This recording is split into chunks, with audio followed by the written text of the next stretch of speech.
Task number 1 सभी के लिए 10 लोगों का हमारा काम है लोगों को खींच के ऊपर लेके आना। टास्क नंबर 1 ये है आपके लिए 10 लोगों की लिस्ट बनाइए जिनको आने वाले समय में आप खींच के ऊपर लेके आएंगे।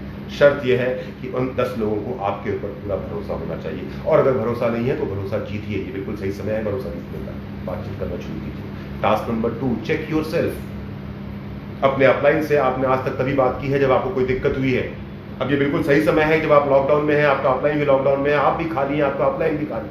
तो अपने अपलाइन के पास जाइए और पूछिए उनसे कि सर मुझे बताइए मेरे अंदर में 10 अच्छाइयां क्या हैं और मेरे अंदर में 10 बुराइयां क्या है। एक बार में आपका अपलाइन आपको नहीं बताएगा। और यहाँ पे अपलाइन का एग्जाम्पल देने के लिए मैंने आपको बताया था कि ऐसे लोग नहीं होने चाहिए जो आपको ठीक से नहीं जानते हो, आपके काम करने के तरीके को ठीक से जानते हो, जो आपके काम करने के तरीके को बिल्कुल बेहतर तरीके से जानते हैं। ये सवाल आपको उनसे पूछना है। जब पहली बार सवाल पूछेंगे तो जवाब नहीं देंगे, क्योंकि आज तक कभी किसी ने उनसे पूछा ही नहीं है। हमने कभी नहीं पूछा जा करके अपने अपलाइन से बताइए मेरे अंदर में कमजोरी क्या है। तो थोड़ा समय तो आपके अपलाइन को भी लगेगा समझने में कि क्या अच्छाई बताऊं क्या बुराई बताऊं। पर आपको 1 बार 2 बार 3 बार 4 बार 5 बार अपने उस अपलाइन से पूछना है जो आपको अंदर से बाहर बिल्कुल बेहतर तरीके से जानता है। सर बताइए मेरी 10 अच्छाइयां क्या है और बताइए मेरी 10 कमजोरियां क्या है। बुराइयां नहीं बोलूंगा, 10 कमजोरियां क्या है। जो आपकी 10 अच्छाइयां आपको आपका अपलाइन बताएगा, उन अच्छाइयों को और मजबूत करना है और ताकतवर बनाना है।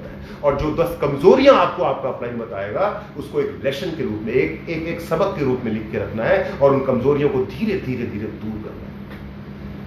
पॉइंट नंबर 3 जो मैंने आपसे कहा था, बेसिक्स पे वापस आइए। हमारा काम है लोगों की ड्रीम बिल्डिंग करना। हमारा काम है ड्रीम बिल्डिंग करके उनका लिस्ट बनाना, लिस्ट बनवा के लिस्ट को कैटेगराइज करना, लिस्ट को कैटेगराइज करके प्लान प्रोस्पेक्टिंग करना, प्रोस्पेक्टिंग करने के बाद में प्लान दिखाना, प्लान दिखाने के बाद में फॉलोअप करना, फॉलोअप करने के बाद ज्वाइन करवाना, और जिस जिसको ज्वाइन करवाया उसको ट्रेनिंग में लेकर के आना। यही काम करना है और करवाना है। हाँ, ये था गेस्टों के लिए। जो एसोसिएट है उनके पास खाली समय है तो लिस्ट में एक नाम और ऐड कर दीजिए, एसोसिएट्स।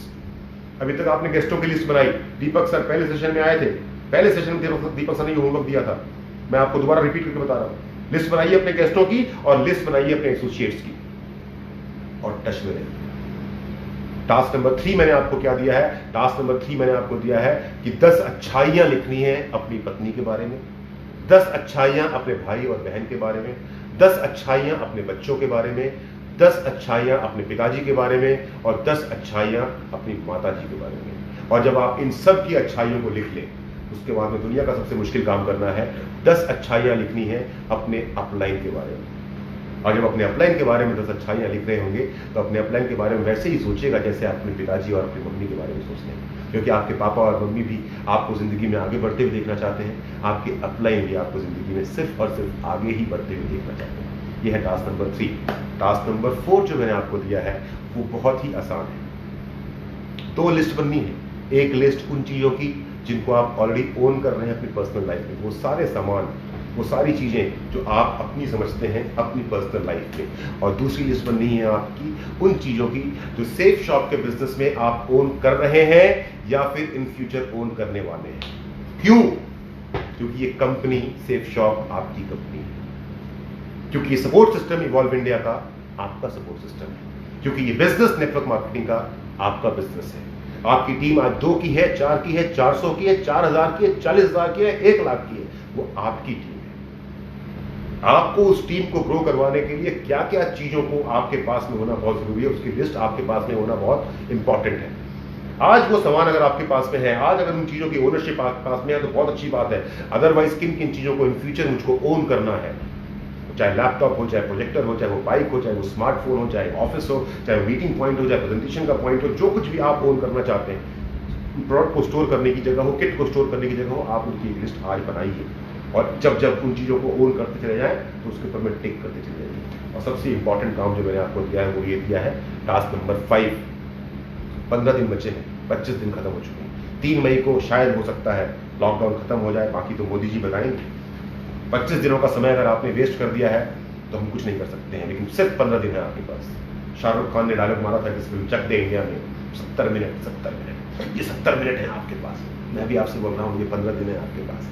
इन 15 दिनों का भरपूर इस्तेमाल कीजिए और डिसाइड कीजिए कि इस 15 दिन के बाद इवॉल्व इंडिया का हर एक शेयर और शेयरनी जो मुझे सुन रहा है जब घर से बाहर निकलेगा, आज से 15 दिनों के बाद इवॉल्व इंडिया का हर एक शेयर हर एक टाइगर और एक टाइगर जब घर से बाहर निकलेगा, अगर हम और आप एक नई चीज सीख के, एक बदलाव अपने अंदर लेके आए, जिस दिन घर से बाहर निकलेंगे, जिस दिन ये लॉकडाउन खत्म होगा, मां कसम बोलता हूं, मां कसम बोलता हूं, ऐसा तूफान लाएंगे कि हम और आप मिलकर के नेटवर्क मार्केटिंग की इंडस्ट्री में, डायरेक्ट सेलिंग की इंडस्ट्री में एक नया इतिहास रचेंगे। और वो इतिहास होगा सेफ शॉप कंपनी का, वो इतिहास इवॉल्व इंडिया सपोर्ट सिस्टम का, और वो इतिहास होगा आपका। दुनिया आपका नाम सुनने के लिए इंतजार कर रही है, हम आपके साथ हैं। Thank you very much, God bless you all and I love you all. By chance अगर आपको मेरी कोई बात बुरी लगी हो, बड़ा भाई समझ के, दोस्त समझ के, छोटा भाई समझ कर, जो भी आपको सही लगे, मुझे माफ कर दीजिएगा। आपका ये प्यार, आपका ये स्नेह मुझे हमेशा याद रहेगा। आई होप आप सबने आज का सेशन ये एंजॉय किया होगा। Thank you very much. मिलते हैं 3 मई के बाद कहीं ना कहीं, हम और आप एक दूसरे से गले मिलके इन दिनों को याद एक बार दोबारा जरूर करेंगे। Love you all, thank you very much, thank you.